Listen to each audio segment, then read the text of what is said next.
la sorveglianza verrà aumentata ulteriormente. Credo siamo a livello di un cavo di una banca, purtroppo, ed è una fabbrica. Fausto Pinarello sta pensando seriamente ad una guardia giurata 24 ore su 24 per difendere la fabbrica dagli assalti dei ladri, che diventano sempre più audaci, arrivando ad agire 2 volte nello stesso giorno, ovvero mercoledì scorso, quando un primo allarme è scattato alle 4 del mattino e il secondo alle 11 di sera.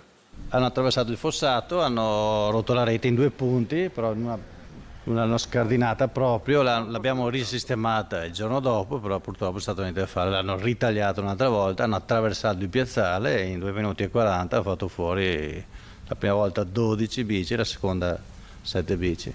E i conti sono presto fatti: 19 biciclette del valore medio di 15.000 euro l'una fanno un bottino di 285.000 euro. Insomma, le vostre biciclette vanno veramente a ruba? No, purtroppo sì, almeno quest'anno sono venuti 3 volte, nonostante ci siano allarmi, telecamere. Quello che stupisce è la rapidità delle azioni. Sempre 3 persone che nel primo caso agiscono in 2 minuti e 30 secondi e nel secondo appena 10 secondi in più. Un vero comando. 2 dei 3 hanno usato il passo giaguare per attraversare il piazzale, quindi eludendo i sensori. Probabilmente il terzo era un po' più corpulento o meno veloce, come ha messo il piede nel piazzale è saltato l'allarme. Però comunque 2 minuti e mezzo sono sempre pochi.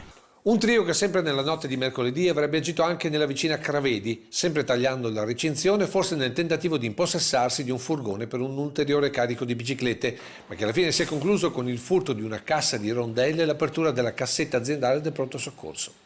Sui casi indaga la polizia, che avrebbe raccolto indizi molto interessanti, soprattutto qui, dove i ladri hanno abbandonato gli attrezzi da scasso.